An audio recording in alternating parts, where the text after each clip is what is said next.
ಕುಂಭಮೇಳದಲ್ಲಿ ಅತಿ ಮುಖ್ಯವಾದಂತಹ ಪಾತ್ರ ವಹಿಸೋದು ಅದರ ಅವಿಭಾಜ್ಯ ಅಂಗ ಅಖಾಡಗಳು. ಅನೇಕ ದೇಶ ವಿದೇಶಗಳಿಂದ ಆಗಮಿಸುವಂತಹ ಸಾಧು ಸಂತರು ಉಳ್ಕೊಳ್ಳುವಂತಹ ಜಾಗ ಅಖಾಡ. ಸದ್ಯಕ್ಕೆ ಪ್ರಯಾಗ್ರಾಜ್ನಲ್ಲಿ ಅಖಾಡವನ್ನು ತಯಾರಿಸುವಂಥ ಕೆಲಸ ನಡೀತಾ ಇದೆ. ನಾನಿರೋದು ಅತಿ ದೊಡ್ಡ ಅಖಾಡ ಜೂನ ಅಖಾಡದ ಮುಂಭಾಗದಲ್ಲಿ. ಸದ್ಯಕ್ಕೆ ನೀವು ನೋಡ್ತಾ ಇದ್ದೀರಾ, ಜೂನ ಅಖಾಡದ ಒಂದು ಕುಟೀರ ನಿರ್ಮಾಣ ಆಗ್ತಾ ಇದೆ. ದತ್ತ ಗುರುಗಳ ಒಂದು ಕುಟೀರ.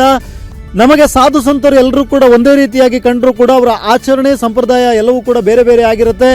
ಅದೇ ರೀತಿಯಾಗಿ ಸಾಧು ಸಂತರು ಆರಾಧಿಸುವಂತಹ ದೇವರು ಮತ್ತು ಅನುಸರಿಸುವಂಥ ಸಂಪ್ರದಾಯಗಳು ಕೂಡ ವಿಭಿನ್ನವಾಗಿರುತ್ತೆ. ಶೈವ, ವೈಷ್ಣವ ಮತ್ತು ಉದಾಸೀನ ಅನ್ನುವಂಥ ಮೂರು ಬಗೆಯ ಅಖಾಡಗಳನ್ನು ನಾವು ನೋಡಬಹುದು, ಪಂಗಡಗಳನ್ನು ನೋಡಬಹುದು.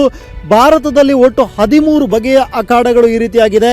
ದೇಶದಲ್ಲಿರುವಂತಹ 13 ಅಖಾಡಗಳಲ್ಲಿ ಅತಿ ದೊಡ್ಡ ಅಖಾಡ ಅಂತ ಹೇಳಿದ್ರೆ ಅದು ಜೂನ ಅಖಾಡ. ಇದರ ಸಿದ್ಧತೆಗಳನ್ನು ಮಾಡ್ತಾ ಇರುವಂತಹ ಕೆಲಸವನ್ನು ನೀವು ನೋಡ್ತಾ ಇದ್ದೀರಾ. ಶಂಕರಾಚಾರ್ಯರು, ಆದಿಶಂಕರಾಚಾರ್ಯರು ಈ ಕುಂಭಮೇಳದ ಸಂದರ್ಭದಲ್ಲಿ ಈ ಅಖಾಡಗಳನ್ನು ನಿರ್ಮಿಸಿದ್ರು. ಜೊತೆಗೆ ಅಖಾಡಗಳನ್ನು ಒಗ್ಗೂಡಿಸೋದಕ್ಕೆ ಅಖಂಡ ಅನ್ನುವಂಥ ಪದ ಬರುವಂಥ ರೀತಿಯಲ್ಲಿ ಅಖಾಡಗಳನ್ನು ನಿರ್ಮಿಸಿದ್ರು ಅನ್ನುವಂಥ ಉಲ್ಲೇಖ ಇದೆ.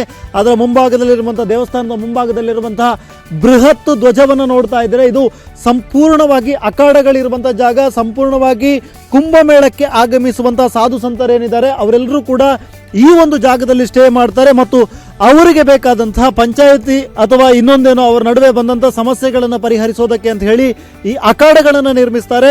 ಇಲ್ಲಿ ದತ್ತ ಗುರುವಿನ ಒಂದು ಮೂರ್ತಿಯನ್ನು ಸ್ಥಾಪನೆ ಮಾಡಿ ಇಲ್ಲಿ ಅವರಿಗೆ ಪೂಜೆಗೆ ಅವಕಾಶವನ್ನು ಮಾಡಿಕೊಡಲಾಗುತ್ತೆ. ಈ ಅಖಾಡದ ನಿರ್ಮಾಣ ಕಾರ್ಯ ಕೂಡ ನಡೀತಾ ಇರುವಂಥದ್ದು ನೋಡ್ತಾ ಇದ್ದಾರೆ. ಜೊತೆಗೆ ಈಗಾಗಲೇ ಆ ಅಖಾಡದ ನಿರ್ಮಾಣಕ್ಕೋಸ್ಕರ ಈಗಾಗಲೇ ಮುಳಿ ಅನ್ನುವಂಥ ಒಂದು ಹುಲ್ಲಿನ ಜಾತಿಗೆ ಸೇರಿದಂಥ ಒಂದು ಹುಲ್ಲನ್ನು ಈಗಾಗಲೇ ತೆಗೆದುಕೊಂಡು ಬಂದು ಸಾಕಷ್ಟು ಅವುಗಳಲ್ಲಿ ಕುಟೀರವನ್ನು ನಿರ್ಮಿಸುವಂಥ ಕೆಲಸವನ್ನು ಮಾಡ್ತಾ ಇದ್ದಾರೆ.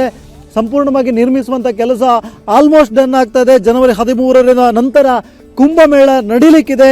ಜನವರಿ 13ರ ಮಕರ ಸಂಕ್ರಮಣದ ಸಂದರ್ಭದಲ್ಲಿ 14ನೇ ತಾರೀಕು ಬರುವಂಥ ಮಕರ ಸಂಕ್ರಮಣದಿಂದ ಹಿಡಿದು ಶಿವರಾತ್ರಿಯವರೆಗೂ ಕೂಡ ಫೆಬ್ರವರಿ 26ನೇ ತಾರೀಕು ಶಿವರಾತ್ರಿ ನಡೆಯುತ್ತೆ. ಅಲ್ಲಿವರೆಗೂ ಕೂಡ ಪ್ರಯಾಗ್ರಾಜ್ನಲ್ಲಿ ಕುಂಭಮೇಳದ ಸಂಭ್ರಮ ಕಳೆಗಟ್ಟಲಿಕ್ಕಿದೆ.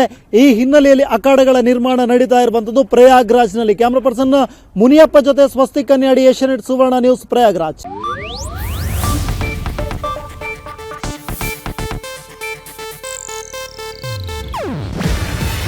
ಇದು ಏಷ್ಯಾನೆಟ್ ನ್ಯೂಸ್ ನೆಟ್ವರ್ಕ್ ಪ್ರಸ್ತುತಿ.